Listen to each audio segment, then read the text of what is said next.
You ever walk into a room and feel the temperature drop not because it's cold, but because everyone's smiling at you for the wrong reason? That was the night my marriage ended. No shouting, no tears, just the quiet cruelty of a crowd pretending they weren't part of the show. Madison stood beneath a chandelier that threw diamonds across her dress. She looked stunning, like victory made flesh, the kind of beauty that doesn't warm a room, it drains it. Her friends circled close, whispering behind manicured hands. She turned toward me, her lips curling into a smile that belonged in court, not at a celebration. "Congratulations," she said. "We're over." The laughter hit before her words finished echoing. Glasses clinked. Someone actually cheered. I didn't react. I just walked to the table, reached into my coat and set a small black box beside her champagne flute. "For you," I said. She tilted her head, curious, still so confident, because she thought she'd already won. But in 9 minutes, her empire would begin to die quietly, efficiently, beautifully. It started 2 months earlier. A charge on our credit card, the Fairmont Grand, $7,200, executive services. When I asked, she smiled, said it was a gift for my parents. Her parents were in Italy. Madison lied the way a pianist plays scales, graceful, practiced, effortless. We were never equals. She came from a world of generational safety nets and backroom deals. I came from late nights, empty bank accounts, and caffeine. At first, she loved my hunger. Then she tried to tame it.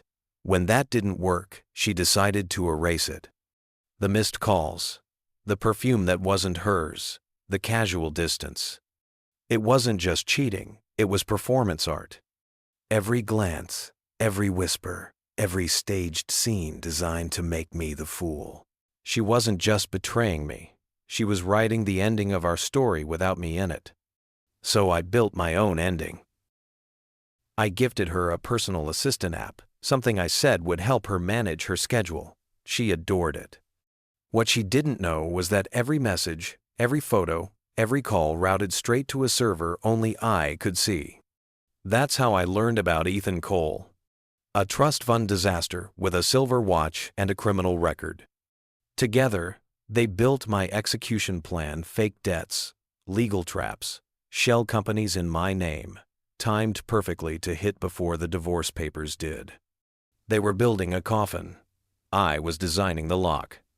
In 3 weeks, I bought every loan tied to her father's company, Coleman Industries, through offshore accounts and anonymous investors. Every line of credit, every asset, every corner of their empire. When the payments defaulted, I would own everything. She never noticed. People like Madison never check the foundation, they just admire the mirrors. That little black box on the table wasn't an apology, it was an ending, gift-wrapped. Inside a gold-trimmed envelope and a USB drive. She opened the envelope first, expecting sentiment. Instead, numbers, debt transfers, signatures, bank routes.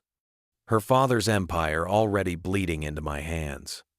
Her smile cracked. The crowd started to sense the shift, the energy twisting. Then, she plugged in the USB. Dozens of video files, hotel rooms, phone recordings.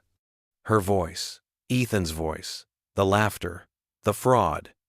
Every file time-stamped, cataloged, undeniable. You can't. Oh, but I already did. I leaned close. You should really lock your phone. Cloud storage never sleeps. The silence was immediate. Her friends froze mid-toast, eyes darting between us. Even the band stopped.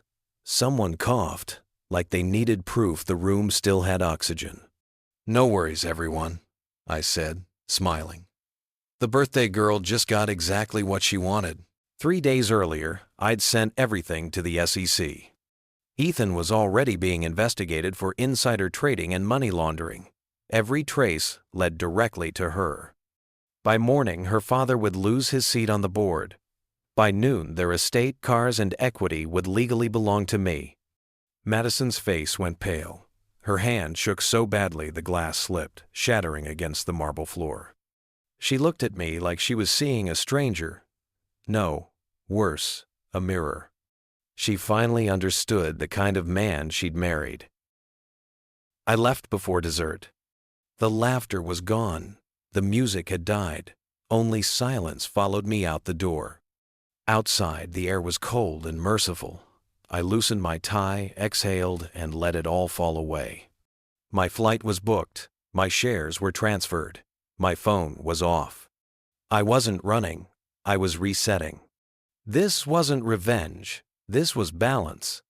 She built a stage for humiliation. I rewrote the script. People like Madison think silence means surrender. They don't understand silence is patience weaponized.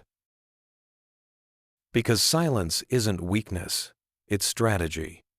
And when they underestimate you, you don't shout. You sharpen the blade. If this story made you feel something like, subscribe and stay tuned. Here, every betrayal finds its ending.